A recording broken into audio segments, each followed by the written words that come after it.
Surveys and questionnaires are types of self-report measures that ask participants to respond in writing rather than verbally responding in an interview. Surveys are also referred to as questionnaires.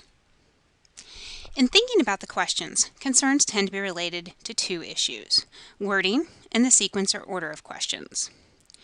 Question wording includes leading questions, those that prompt a particular answer. For example, asking, "How adorable is this baby?" instead of, "How would you describe the appearance of this baby?" Issues related to leading questions have been a concern in memory research in particular, but apply to a number of variables. Reliability and validity can also be affected by simple word choice. Depending on our sample and the population, participants may not know what some words mean or might be thrown off by word choice.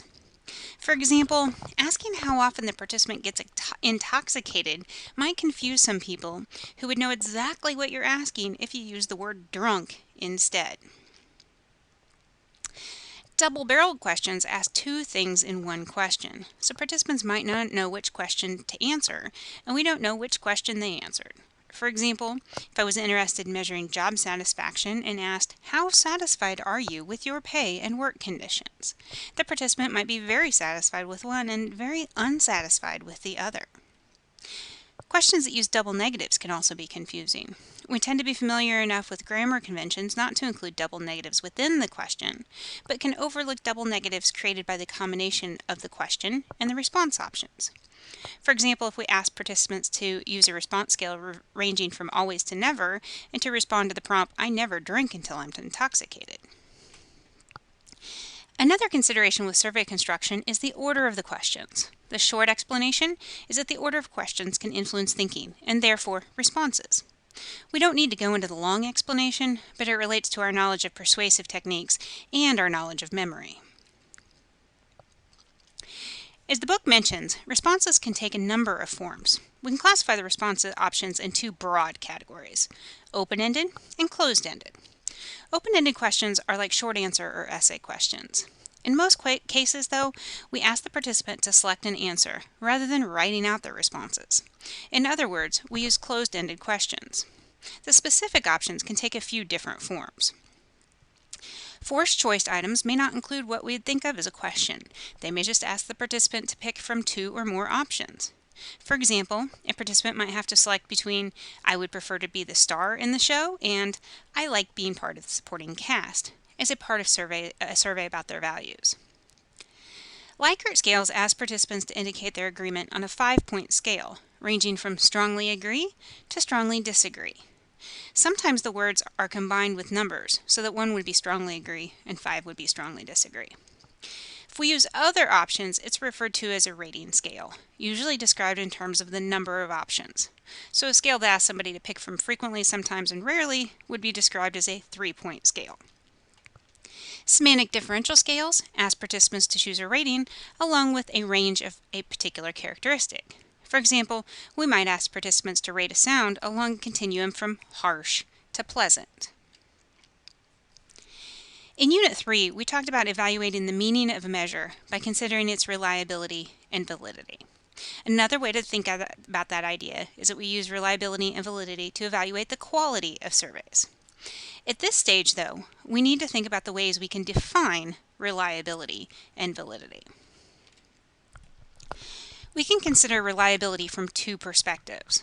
One is whether the questions and response options result in generally consistent responses when a participant is asked about the same idea. This is known as internal validity and measured with Cronbach's alpha. There are several reasons we would ask multiple questions about the same topic. In some cases, it can help us detect yay-saying or nay-saying.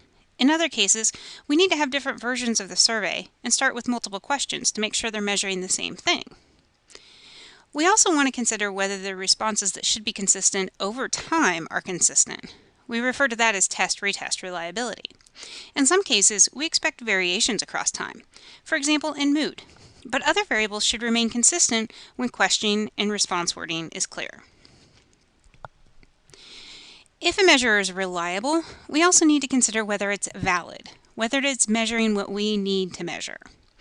We can consider that question from a few perspectives. One is if it's measuring the variable we want to measure. We can think about that at the most basic level in terms of whether it appears to be measuring the variable, known as face validity, and at the deeper level of whether it's defining the variable in the same way we intended, the content validity. One way to think about this is when you take a test in a class. If I gave you a test and said it was designed to measure your knowledge of research methods, but at first glance all of the questions were about history, you would question the face validity. If all the questions appeared about research methods, but they all asked about writing hypotheses, you might question whether it was really testing your knowledge of research methods. You would question the content validity. Note, however, that we wouldn't immediately discard a measure because it appears to lack face validity. In some cases, questions can be written in a way that measures the variable in a way that's less obvious. That can sometimes help with socially desirable responding, or faking bad. Another approach to validity is asking whether the measure actually predicts the related outcomes, either at the time, concurrently, or in the future, predictively. In research, this allows us to confirm the validity of the measure and take advantage of the efficiency of self-report methods rather than observing behavior. The third approach to validity is asking how this compares to other measures. In some cases, we want to make sure we're measuring a variable that's unique from another variable. For example, I might want to make sure my measure of effective leadership is measuring something different from effective management. In other cases, we want to make sure the measure is measuring the same thing as another survey. Maybe we want to create a shorter measure, or one that uses wording that's better for our participants. In that case, we would be considering the convergent validity. It might go without saying, but ultimately, our goal is to use a survey that allows for reliable and valid measurement. But how can we do that? As suggested in the readings, we might write questions, but we can also use an established instrument.